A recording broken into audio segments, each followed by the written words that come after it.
দর্শক, আপনারা জানেন এমিরেটাস অধ্যাপক ও সাহিত্যিক সৈয়দ মঞ্জুরুল ইসলাম আমাদের মাঝে নেই। শেষ বিদায় জানাতে তার মরদেহ নেওয়া হয়েছে কেন্দ্রীয় শহীদ মিনারে। আমরা সরাসরি চলে যাচ্ছি সেখানে।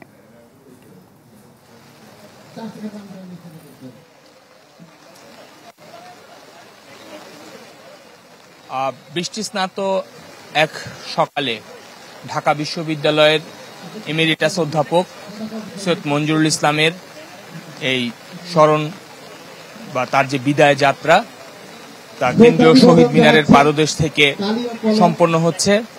তার বন্ধু শুভানুধ্যায়ী আমি বুঝি নির্মাণের শিল্প, সালাম স্টিল বোঝে ডিউরেবিলিটি, সালাম স্টিল মোস্ট ডিউরেবল স্টিল।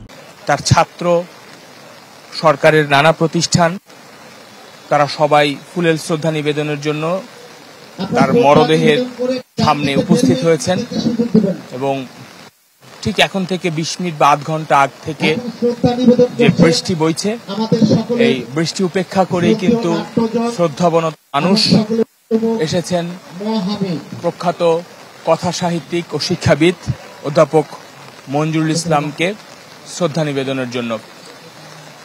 জাতীয় কবিতা পরিষদের পক্ষ থেকে এই আয়োজন এখানে করা হয়েছে।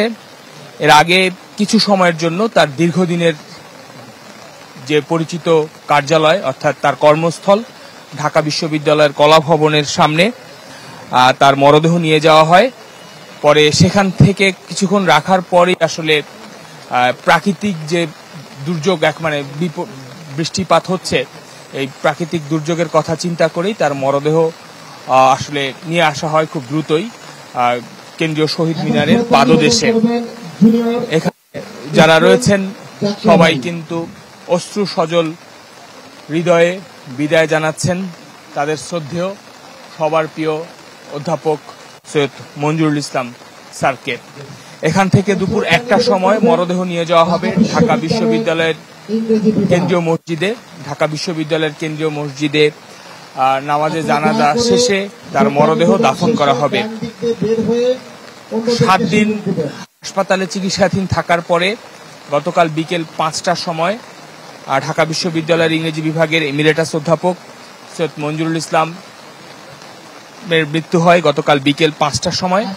এবং এই চলে যাওয়া বাংলাদেশের শিক্ষা খাতে, বাংলাদেশের গবেষণা খাতে, বিশেষ করে বাংলাদেশের যে 53-54 বছর এই বাংলাদেশের গুণী মানুষ আলোকবর্তিকা হয়ে যারা জ্ঞান বিতরণ করেছেন শত সহস্র মানুষের মাঝে, তার মধ্যে তিনি ছিলেন অন্যতম।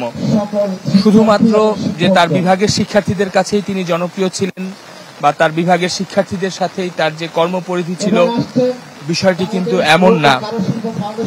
তার যে কার্যপরিধি, সেই কার্যপরিধি ছিল গবেষণা খাতে, শিক্ষা খাতে এবং নানা জায়গায় কিন্তু তার ভূমিকা ছিল।